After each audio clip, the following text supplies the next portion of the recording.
And we are going to begin with our narrator, but as you are reading, talk to me about what I should see happening while people are listening. Darius, what should we be doing? We should be starring elements and devices that will help us make our lit logs for... Great.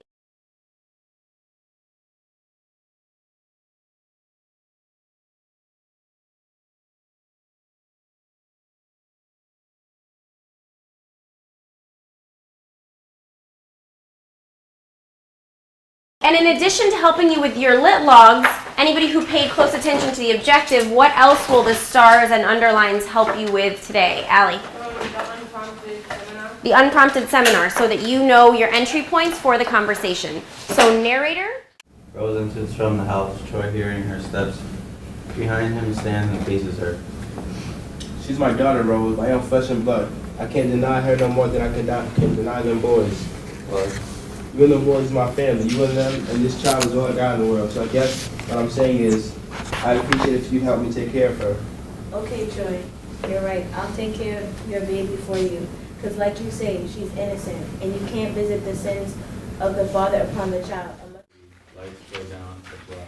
Thank you, readers. Okay, let's get started by thinking through some of the things you thought were worthy of analysis. So, Julian, what's something that you identified in, tell us the page number and just what the evidence was. 179.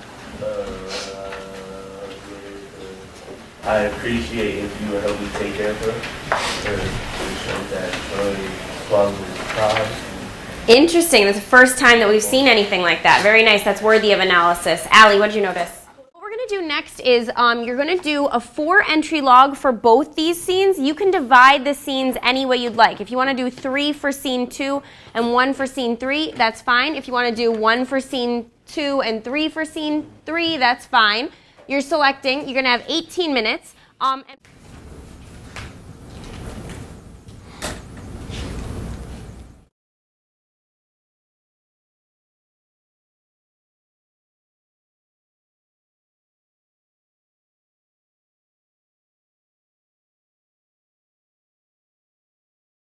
He doesn't care anymore, and he's just being selfish. But on page 77, when he was like talking to himself, he had the little speech. He said, "I'm gonna build a fence around what belongs to me, and I want you to stay on the other side." And right there, he's talking to death.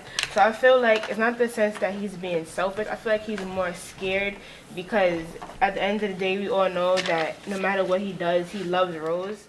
I think the fence continues to symbolize keeping the family together and protected from the outside world, because as we see throughout the book, there are many forces like Alberta and other problems that are going on that keep on separating the family. But now, like you said before, he's scared, so he wants the family to be more close together more than ever. I have a question for you, Allie.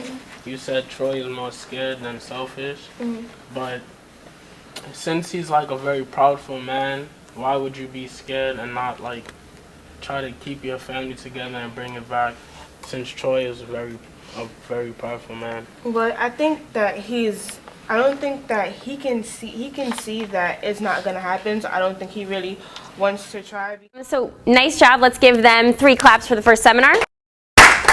And let's talk about some things you saw them doing really well. Things that you think were impressive about their seminar. Kiran, get us started. I really liked how every single time it was the group thought that nobody else had anything to contribute. Somebody brought up a question. Great way to keep the conversation flowing. Talia. I like that no one repeated ideas. They build off each other and added new things. Excellent. Michael. I like that. So like what Talia said, but also that they didn't use the same quote. And even though that'd be okay, it's still better to have a totally different perspective and different evidence, so that you have a broader view and better knowledge of what's going on. Great. Sorry, Darius. Voices overall sounded much better for you guys this round than they did yesterday. Richard, your entry was excellent, and one of the things I want to shout out Richard for in particular was not only did he start with a logical introduction, talking about what scene we're discussing and what happened as he was reading that led him to finding this, but he was one of the people who used the most clear description of the element or device that he was going to analyze. So he said that he saw an internal conflict building and an external conflict building and used those really specific literary terms. So that's what I'm going to be having my ears really open for in our next seminar. So let's give them 2 claps for hearing our feedback.